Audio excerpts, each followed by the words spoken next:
happiness. How do we reach a constant state of happiness? This may seem to sound unreal. How is it possible to be happy at home, at work, when we're busy running around doing errands in a busy time, whether it's holidays back to back, life surprises and circumstances, different family dynamics? How is it possible to reach that? I'm here to share with you that it is possible, and I'm happy to share with you some practical tips at the end as well. My name is Leah Abramov, certified life coach and educator. Like and subscribe and stay tuned for more being and becoming.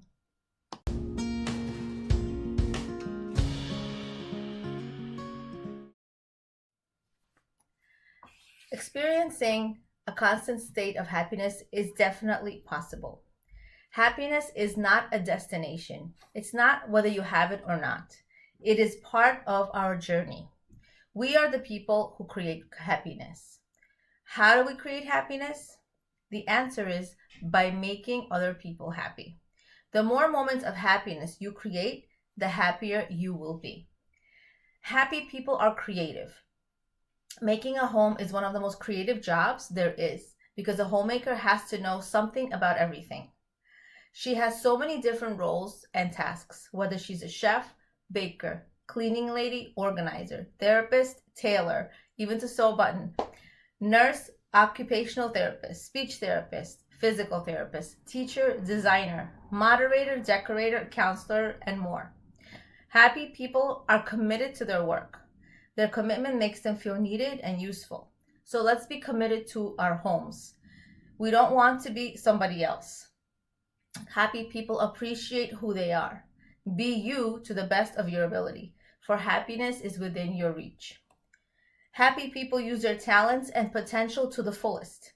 Most people in the world use only about 20 to 30% of their potential, but they put the remaining 80% in a suitcase and lock it with a key and write on it, "Not for use," and store it far away. Make use of your potential, so you will be surprised at what you can accomplish. Part of the reason I believe that people do not make use of their potential and creativity is because we live in a society of nothingness, and nothing is the way to be. If you ask someone how their day at work was or what they did, they'll say, "I did nothing at work." And that means it's a good day. Like the less you do, the less somebody bothers you, the less challenges you have, that's considered a good day. That's considered nothing. Nothing is goodness. Or going on a vacation to do nothing. Yes, we want to recharge and relax, but the goal is also to reconnect to our creative self, to try new things.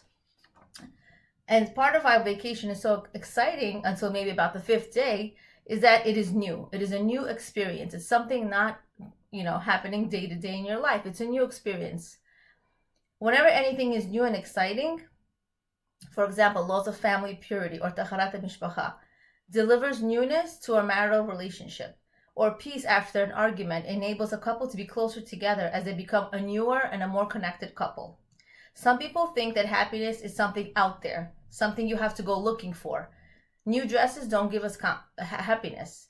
After a few weeks, it becomes part of our wardrobe. It gets lost in the wardrobe and then eventually could qualify for a holiday costume. Some people think that happiness will be experienced by redecorating their home. The minute they finish with the floors, they redo the bathrooms, then they order a new kitchen, and they're just never satisfied.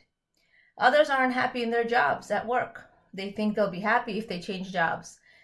So they go from one job to another, yet they are unhappy. Those who feel dissatisfied with where they live are always moving in a continual search of happiness. I remember when a homeowner selling his home was asked, "Why are you selling your home?" And he replied, "I always wanted a house with whatever he wanted." And then he said, you've got to move up in life.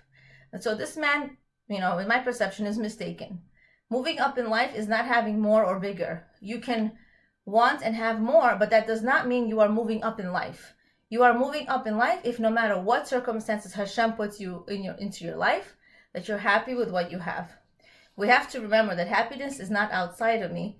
It is within my reach right now. There's a lot of wrong information out there. Many women think and that their happiness comes from other places, such as many women are unhappy because they have been fed the wrong kind of information regarding their rights. They've been told that they have rights, that they should be liberated. There isn't any religion that gives us as many rights as the woman as the Torah does. If you approach your work in the home with love and joy, then the work just flows. If you feel that it is an awful chore, and it is awful and it is a chore, and it's just boring, then you really have homemaking all wrong. Comments like, I'm stuck at home. I didn't even sit down all day. I was slaving away in the kitchen. Or I was just cooking and cleaning all day. These comments put homemaking in a negative light. However, it is an essential part of running your home. So you're doing your job anyway. You're cleaning, you're cooking, you're taking care of things, you're organizing. You might as well do it with the right attitude and get rewarded. Many times it's not what we do, it is the way we do it. But if you feel that it is a great challenge to be a woman and a tremendous challenge to be a wife and mother, and yes, it is challenging, but you love your home and you work in it and you love bringing up your children, then you're going to enjoy homemaking. You'll have a wonderful time because you won't be wasting your life. You'll be living it. Many times we feel that if we have a smile on our face and are happy, then our family would think that we have it easy. We want them to know we work hard, but our actions speak volumes. Do your role as a homemaker with happiness. You will be an admired example to your family and to others.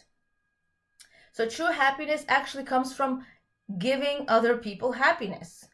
Giving starts in the home. Chesed starts in the home. So when you have straightened up the house, and even though you know it's not going to stay that way for long, it is giving you a feeling of pleasure and satisfaction that you took care of things, you took care of your home.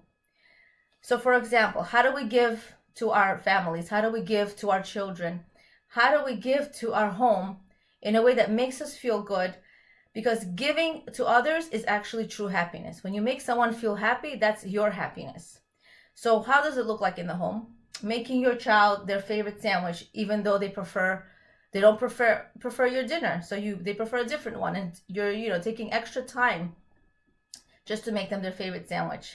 Or potentially helping with a child's homework. A lady reflected in one of my workshops that she was working on disciplining herself to spend time with her young child. And she said that I actually connected so much more to my child by just really stopping everything that I'm doing, giving them a few minutes, smiling, paying attention, spending time together, that actually enhanced their relationship and connection a great deal. So we want to continue building that connection and happiness within each other. How does it look like outside the home? So cooking a meal for a family or watching your neighbor's kids while she runs an unexpected errand. So we want to remember that if you're doing your job as a wife and mother, we need to love it. Everything you do in your house as a woman, as a wife and a mother, it is a mitzvah. It is a positive commandment. You are busy with the very first mitzvah of the Torah by populating the world. Whether you're changing a diaper, cooking, washing, ironing, cleaning, it's all a mitzvah. It is, do it with joy, and your reward will be multiplied many times over. So a parable I kind of thought of was, it's like being invited to a very wealthy family for Shabbat dinner.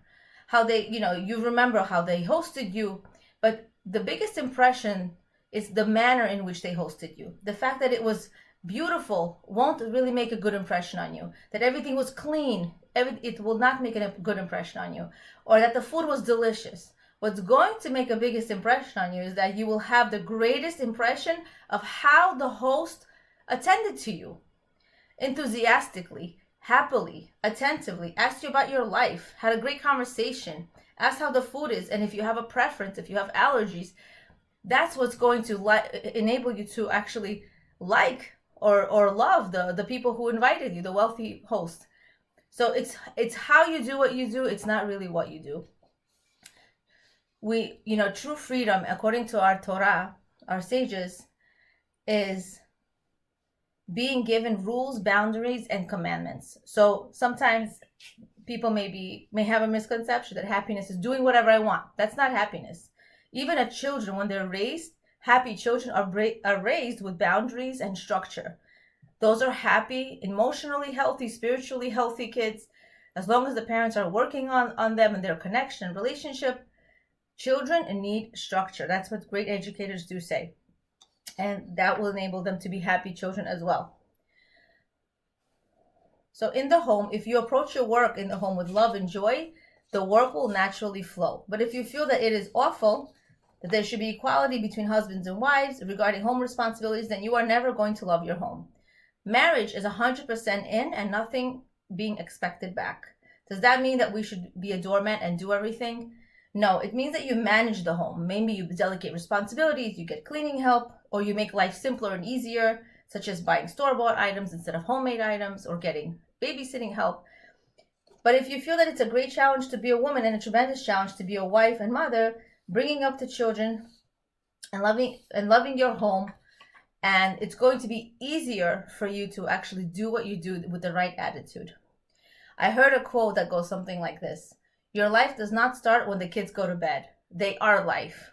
The message here is to enjoy the position of being a homemaker, a wife, a mother. That is life and that is happiness. Because when I'm giving and I'm actually thinking about what I'm doing, I'm taking care of Hashem's royal children. And it starts with your husband, it starts with your children, and then it goes to people outside your life, if you have time for that.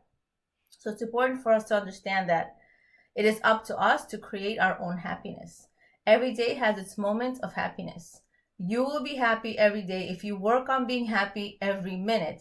So a practical tip is each day you wake up and you decide for the next 2 hours, you're going to be happy. Give thanks to Hashem, smile at your spouse, children, and to whomever you come to contact with. So repeat it for the next 2 hours. Give warm smiles and your eyes should be shining. Make other people happy by the end of the week and you'll be a much happier person too. So every 2 hours, think, how can you be happy? Yes, we're people, like we get upset, frustrations happen, but then the faster you get back on track and be happy again and be calm again, then that makes you a winner. And that shows that you are able to constantly stay in a state of happiness. An affirmation I'm going to leave you with is: happiness does not depend on people, things, places, experiences, or events. Happiness is within my reach right now. Appreciating the insights of Rebbetzin Esther Greenberg from her book, Woman to Woman. Leah Abramov, Being and Becoming. Awakening awareness of your greatness and potential.